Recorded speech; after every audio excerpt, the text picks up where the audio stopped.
নরনীল লোক প্রণয় কারুণ্য ঘন ঘনাত্ম প্রাপ্তস্য কল্যাণ গুণার্ণবস্য বন্দে গুরু শ্রী চরণারূপ।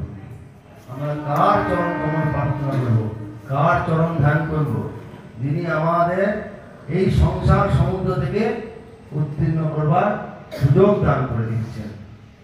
সেই পরম আরাধ্যদেব আমাদের বিষ্ণু মহারাজ আছেন।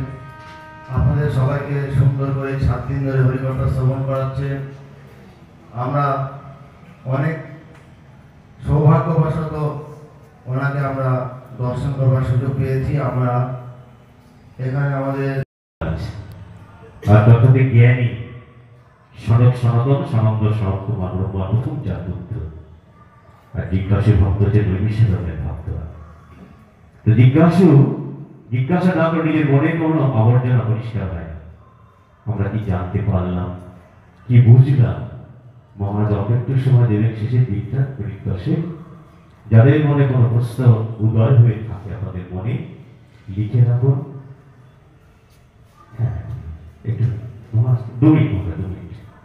তো যাদের মনে এই দুদিন, বিগত দুদিন এবং অদ্য তৃতীয় দিবসের যে তিনি আলোকপাত করেছে যে বিষয়টা এবং ভক্তি জীবন সংক্রান্ত হতে পারে, যে কোনো বিষয়টা না, ভক্তি জীবন সংক্রান্ত হবে।